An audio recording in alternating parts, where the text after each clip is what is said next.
Hi guys, നിങ്ങൾ പകയുള്ളവരാണോ? പക വെച്ച് പുലർത്തുന്നവരാണോ? നമ്മളെല്ലാവരും മനുഷ്യരാണ്. നമുക്ക് സ്വാഭാവികമായിട്ടും പക, വിദ്വേഷം, നമ്മളെ ഉപദ്രവിക്കുന്നവരോട് വൈരാഗ്യം എല്ലാം തോന്നാം, സ്വാഭാവികം അല്ലേ? പക്ഷേ എപ്പോഴും നമ്മളിങ്ങനെ മറ്റുള്ളവരോട് പക തന്നെ വെച്ച് പെരുമാറിക്കൊണ്ടിരുന്നാൽ നമുക്ക് എന്തൊക്കെയാണ് നഷ്ടമാകുന്നത്? കാരണം നമ്മുടെ ആരോഗ്യം, നമ്മുടെ സമാധാനം, നമ്മുടെ സന്തോഷങ്ങളെല്ലാം നമുക്ക് നഷ്ടമാവും. ദൈനംദിന കാര്യങ്ങളിലെ സന്തോഷങ്ങൾ പോലും ചിലപ്പോൾ നഷ്ടമായെന്ന് വരും. എന്താണ് കാരണം?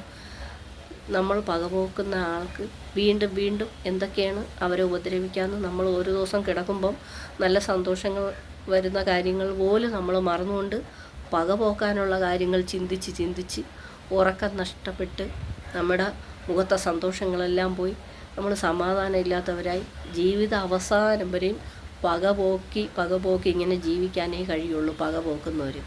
അപ്പം നിങ്ങൾ പകപോക്കൽ നടത്തിയിട്ടുണ്ടെങ്കിൽ ഇനി ആരോടെങ്കിലും നടത്താനിരിക്കുന്നെങ്കിൽ നിങ്ങൾ ചിന്തിക്കുക, എന്നും മറ്റുള്ളവരോട് പകപോക്കൽ തന്നെ ചെയ്തുകൊണ്ടിരുന്ന നമ്മുടെ ജീവിതത്തിലെ എല്ലാ സന്തോഷങ്ങളും നഷ്ടമാകും.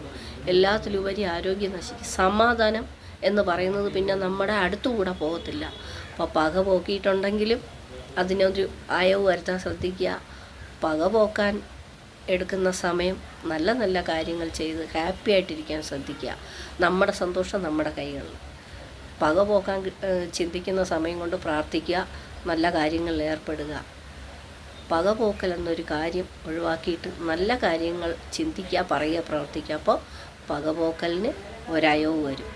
അപ്പോൾ ഇനി പകപോക്കാൻ ആരോടെങ്കിലും ഇരിക്കുന്നെങ്കിൽ ഒന്ന് ചിന്തിക്കുക, ഞാൻ വല്ലവർക്ക് നേരെ പകപോക്കി എൻ്റെ സന്തോഷം എന്തിനു കളയണം? എൻ്റെ സന്തോഷം, എൻ്റെ ജീവിതം, എൻ്റെ ഹാപ്പിനെസ് ഒക്കെ ഞാൻ തന്നെ കണ്ടെത്തണം.